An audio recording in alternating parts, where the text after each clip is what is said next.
Hello guys! Hello! This is for Aquarius. Aquarius, welcome dito sa aking channel. Kapalaran 888. Welcome! Alamin natin. This is general reading, so pwede kang makaresonate. Please connect your intuition sa lahat ng baraha na lumalabas dito. Okay. Aquarius.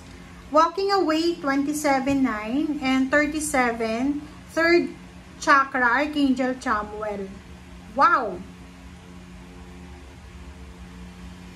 Meron ditong Aquarius na sobra-sobra siyang excited. Okay? Sobrang excitement, sobrang happiness. Sobrang happiness, excitement, sobrang satisfactory yung emotion eh. Parang sobrang excited ka na parang na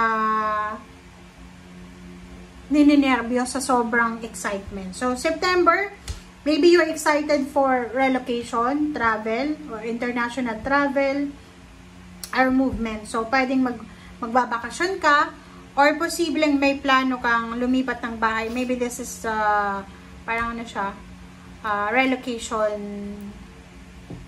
lilipat ng bahay, or lilipat ng zip code, or ng residence. Or, yun, magta-travel. It's either for work, for business, or di natin alam. Basta mayroong travel ka na gagawin. Okay. Let's confirm.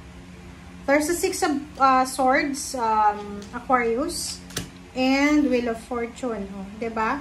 Parang sinasabi ng dalawang barahan na to na iikot na yung gulong ng palad mo, gulong ng buhay. Yung halimbawa yung lahat ng sacrifices mo ay magbubunga na. Wow! Wow! Okay. So, yun. And 7 of Pentacles. Diba? This is your sacrifices. Diba? So, parang sinasabi ng baraha, is either ikaw or yung karelasyon mo ito. Kasi there's a lovers here. Maybe ikaw yan or pwedeng karelasyon mo na posibleng isa sa inyong dalawa ay aalis. Pwedeng iikot ng buong mundo. Pwedeng yung karelasyon mo ay seaman. Or pwedeng ikaw ay seaman. Or stewardess ka ba? Or yung trabaho mo is talagang umiikot. Diba? Parang ganun. Wala ka sa isang lugar. So, sinasabi ng baraha, ihanda mo sarili mo because there's incoming, like travel, relocation, there's a movement. Ito na yung ito na yung resulta.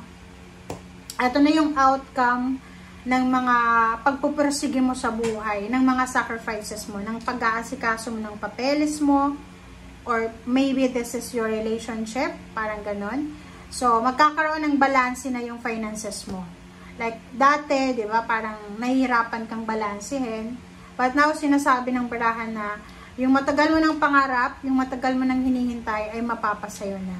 There's incoming and outgoing na financial. So, may papasok. Maraming pera yung papasok. Maraming pagkakataon ng oportunidad. And at the same time, lalabas din yung pera sa'yo. Kasi kailangan mong ilabas to. Kailangan mong share. Kailangan mong magbayad ng mga expenses mo, di ba? So, balance yung finances mo dito. Yung mga nasa ibang bansa na, possible kayo na naghahanap kayo ng iba pang bansa na pwede nyong lipatan ng yung talagang bansa na alam nyo na doon kayo aasenso. Pwedeng nasa Middle East, or pwedeng nasa Hong Kong, Singapore. And gusto mong makapunta ng Canada, Australia, New Zealand, Europa, America, parang ganun. Diba? Ace of Swords. So, there's an incoming good news, information, communication, letters, emails, chat, or any types ng balita na posibleng darating sa'yo na ito ay makakatulong sa'yo in terms of work or job or career. So, Ace of Swords, sinasabi ng baraha sa'yo dito na ihanda mo ang sarili mo kasi maraming balita, kwento, na darating sa'yo na sobra-sobra kang magiging busy, lalo na sa usaping pera, finances to eh. So, ihanda mo yung sarili mo Kasi unexpected to eh. So, hindi natin alam kung saan galing yan. Pero ang nakikita ko sir dito, medyo magdadalawang isip ka. Halimbawa, may mag-offer sa'yo ng trabaho international or may mag-offer sa'yo ng business, yung parang pasalo ba? Diba? Like, may nagbe-business na tapos hindi niya kayang i-continue, i-offer sa'yo. Kaso lang, nakikita ko sa'yo na two of wands ka. Hindi ka makapag-desisyon.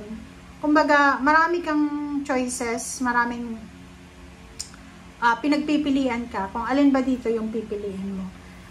Knight of Swords and Queen of Swords, sinasabi ng barahan na kailangan mo daw ng isang direction lang. Kailangan mo ng isang choice lang. Kailangan mo ng isang decision lang. Okay? So, kumuha tayo ng last cards. Okay, last cards mo is Queen of Cups and Knight of Cups. So, water sign, Pisces, Scorpion, Cancer. Nakikita ko rin may incoming na kasal. Parang halimbawa na may balak kang magpakasal, kaso lang kulang ka sa funds, pera. So, kaya nandito yung nandito yung Six of Pentacles because you're lucky kasi may mga kapamilya ka na akala mo walang may tulong sa'yo, na akala mo give up ka na, but they're here now para tulungan ka sa kung ano man na. Diba?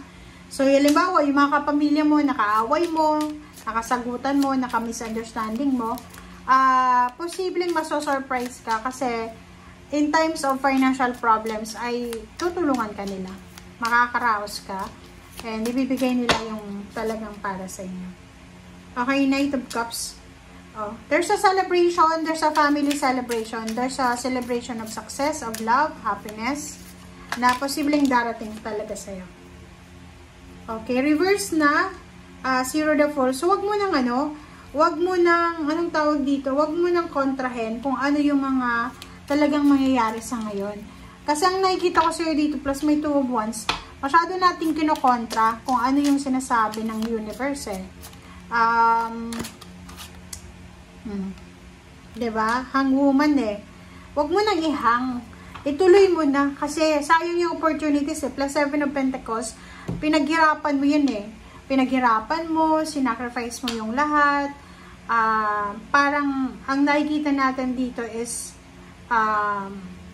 yung isa sa pinaka-visible dito na energy is yung ang dami niyang problema sa papeles. Gusto niya lang naman makapunta ng ibang bansa para magtrabaho. Pero, ang dami-dami niyang problema sa papeles. Like, yung papeles niya, mali yung mga birth certificate or yung mga letters, yung gender, parang ganun. So, if ever na matapos mo yung mga problema yan, wag mong i-delay, ituloy mo na yung plano mo yan. Okay?